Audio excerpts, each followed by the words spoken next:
નમસ્કાર દર્શક મિત્રો, સૌથી મોટા સમાચાર સુરતથી આવી રહ્યા છે કે જ્યાં મિત્રો લાલી નામનો ડોન હતો જે વ્યાજખોર અને ઘણા બધા ગુંડાગર્દીના કામ કરતો હતો. ત્યારબાદ મિત્રો સરકારે તેમને અગાઉ પણ નોટિસ પાઠવેલી હતી અને તેમના ઉપર અગાઉ પણ ગુના નોંધાયેલા હતા, પરંતુ આ વખતે પોલીસે કડક પગલાં લેતા અને પબ્લિકમાંથી લાલી ડોનનો ડર ભગાવવા માટે પોલીસે ભર બજાર વચ્ચે તેનું વરઘોડું કાઢ્યું હતું. તમે જોઈ શકો છો મિત્રો, તેને ભર બજાર વચ્ચે લઈ જવામાં આવ્યો હતો અને ત્યારબાદ તેની ઓફિસ સુધી તેને ભર બજાર વચ્ચે લઈને ચાલ્યા હતા. ત્યારબાદ ત્યાં જઈને તેના તમામ પ્રૂફ પુરાવા લીધા હતા અને તેને ઓફિસની આખી ચકાસી લીધી હતી.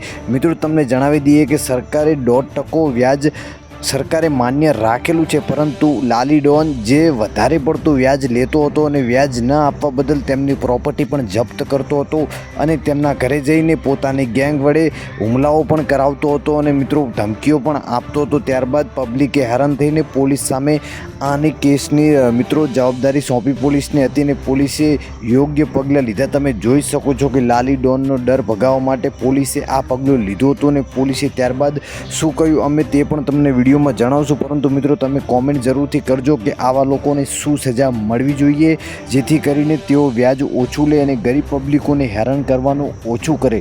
તો મિત્રો તમારો મંતવ્ય કોમેન્ટમાં જરૂરથી જણાવજો. મિત્રો જે આ ધર્મેન્દ્ર લાલી છે એની ઓફિસ ખાતે એક સર્ચ ઓપરેશન હાથ ધરવામાં આવ્યું હતું.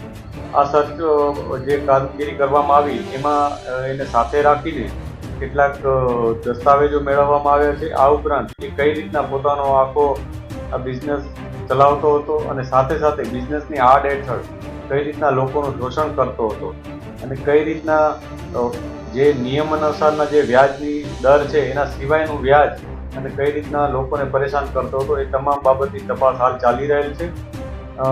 અત્યારે જે અમારી પાસે માહિતી છે અને જે અત્યારે અમને વિગતો મળી છે એનો જે ઓફિસ છે ત્યાં સર્ચ કરવામાં આવ્યું ત્યાં જગ્યાએ, તે મુજબ કેટલાક મહત્ત્વના દસ્તાવેજ પણ પોલીસને મળ્યા છે.